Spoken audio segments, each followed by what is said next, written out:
What's up, YouTube? Drew here from Cars, and I just discovered something I thought might be helpful for some of the subscribers on my channel. If you are a paint pro, this probably isn't going to help you, but if you're just a fan of our channel or somebody with a white Toyota or another white car that has turned into like literally chalk, I mean, you can't even see. Even my ring doesn't reflect. I mean, you see the windows reflective. You can see my hand. We'll go over to a white car here. This is from Japan. It's a JDM Crown Majesta. You can see my fingers, my ring. I mean, you can kind of tell, even in the poor light here, you see the trees, that's a shiny white paint job.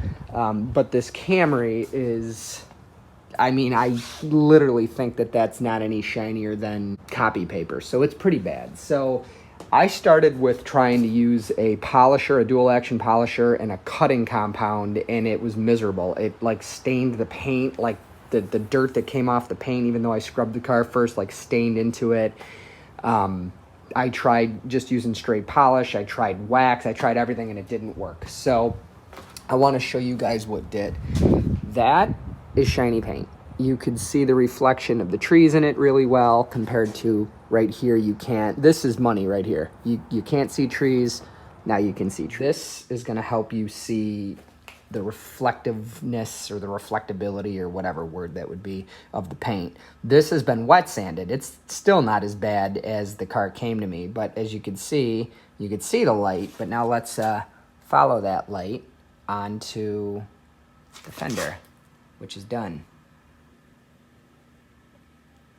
So not exactly like a mirror. I mean, I'll show you on glass, but pretty darn good. Look at that. And then bam, finished. So what did I do to get the shine back here? I don't know if it's gonna be perfect. We'll know when I get out in the sun, but it feels really good. It looks really good. So here's what I discovered. This is, for all of you that know my channel, you know I'm obsessed with using Woolite 6-to-1 or 8-to-1 with water, and then another one of these identical spray bottles to kind of like extract. I'm just using my spray bottle and a piece of 2000 grit sandpaper. Now obviously be careful. If you burn through the clear coat, you're going to screw up your car, but if your car looks like this Camry, you don't have much to lose. So basically it's a feeling. So what I'm doing is I'm spraying down the car, and I'm going, you know, kind of like I'm trying to rub off the dullness, if you will. Now right now this is smooth.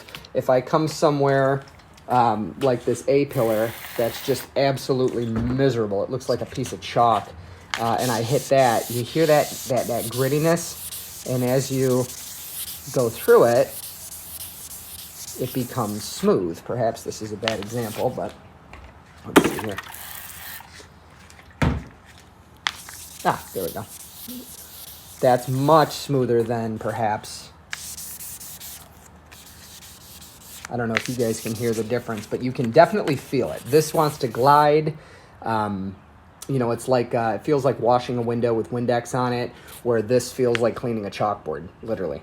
One more important thing, you can use the bottle like I showed you guys. The only thing is you have to be very diligent to rinse and wipe down the car as you wet sand. I found that if the weather's nice, it actually makes sense to go outside and use your, you know, your 2000 grit. You can use soapy water too if you want, but wash the car and then use either your soapy water, your plain water, and like wash the car again with sandpaper outside, or use the spray bottle like I showed you at first. Just make sure that you get all the residue off, because it'll like seep into the clear coat and kind of stain it, and you're gonna have to do it again. So the next step is to just polish the car. You know, you put the polish, and I'll show you what I'm using here. Meguiar's Ultra Finish Polish. This is going to bring that newly smoothed surface to a shine. And that is another example right there. You can see the trees, you can see shine, and then we'll go back to where I didn't do it yet, and you can't see the reflection of anything.